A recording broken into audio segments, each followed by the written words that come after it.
excess isn't the problem. Waste of value is. You look at this Blue Jays roster now in February 2026, and the feeling is that the front office finally stopped playing the almost game and actually kicked the door down. Dylan Cease for 7 years, the high-stakes bet on Cody Ponce, Kazuma Okamoto bringing the bat we'd been begging for. The Rogers Center is going to be on fire. But there's one name that doesn't quite fit on this board, and the market has already started to smell opportunity. Eric Lauer. The left-hander is stuck in a dangerous limbo, with a rotation that now includes Cease, Gaussman, Shane Bieber, the phenomenon Trey Yasavage, and Ponce himself, not to mention Jose Barrios, who, let's be honest, is any manager's life insurance.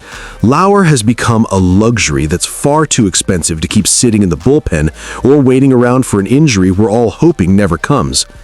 And that's where the Angels enter the picture. And this is where the conversation gets interesting, and a little ironic if you've been a Toronto fan for more than 2 years. The team in California is desperate. Their 2026 project is a house of cards. They have Grayson Rodriguez coming back from elbow surgery that wiped out his entire 2025 season. No one knows how that arm will respond under real pressure. And of course, there's the name that makes every Jays fan crack that little corner of the mouth grin, Alek Manoah. Seeing Manoah with the Angels trying to find himself again after throwing just over 110 major league innings since that 2022 All-Star season is the definition of risk. The Angels need a swingman, someone who can start 20 games if Grayson's body fails or if Manoah loses the strike zone again, and Lauer is exactly that guy. He's steady, he's left-handed, and he's already proven he can move between the bullpen and the rotation without complaining about the role. But what if the real issue isn't what Lauer gives you, but what you can extract from the Angels while they're backed into a corner?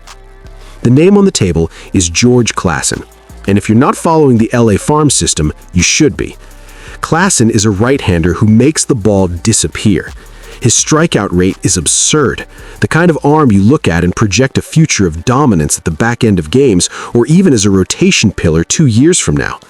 He fits perfectly with Toronto's new philosophy, young, powerful arms with cost control.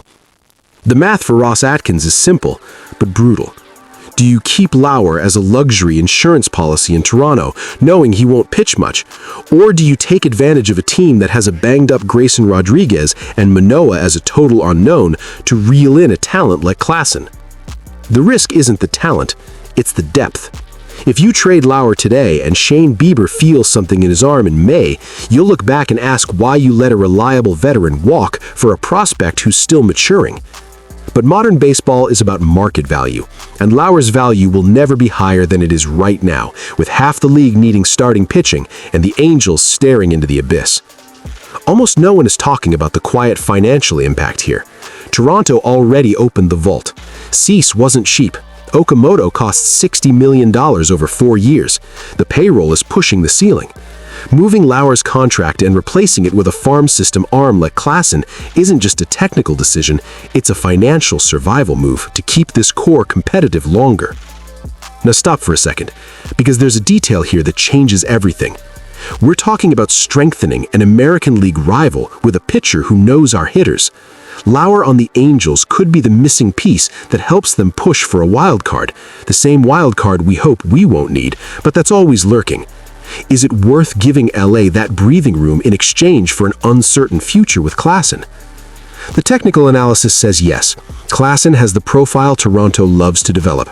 If he enters the Blue Jays system with the technology the team now has in Dunedin, we could be talking about an all-star in 2028. Lauer? Well, we know exactly what he is. A solid number 4 or 5 starter or an excellent bullpen arm for medium leverage situations. It's a trade of safety for ceiling, present for future. The 2026 Toronto Blue Jays were not built to be safe. They were built to win now. The arrivals of Tyler Rogers and Chase Lee to the bullpen already show that the front office is done suffering through late innings. Kazuma Okamoto with third base fills a hole we'd had for years. This team is ready. And when a team is ready, it starts using its excess pieces to make sure the talent pipeline never stops. Eric Lauer is the extra piece in a puzzle that finally feels complete. Watching him leave for Anaheim hurts a bit because of the depth he provides, but seeing a prospect like George Klassen arrive with that fastball that explodes into the glove is the kind of move that separates teams that win divisions from teams that build dynasties. The Angels are panicking about their rotation. Grayson is a question mark. Manoah is an emotional gamble. Toronto has the solution for them, but the price has to be Klassen, nothing less. If Atkins can pull that trigger, he turns an excess starter problem into a long-term strategic win. We saw what happened last year. We saw how the lack of young arms in the system came back to bite during injury stretches. We can't repeat the mistake of holding on to veterans until they're worth nothing. At the end of the day, baseball in Toronto in 2026 is about aggression, whether it's in Okamoto's bat or on the trade market.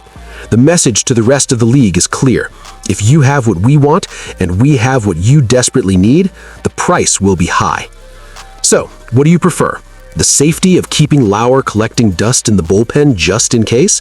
Or betting on the lightning bolt that is George Klassen's arm for the future of our rotation? The decision seems to be made behind the scenes. Now it's just a matter of seeing who blinks first.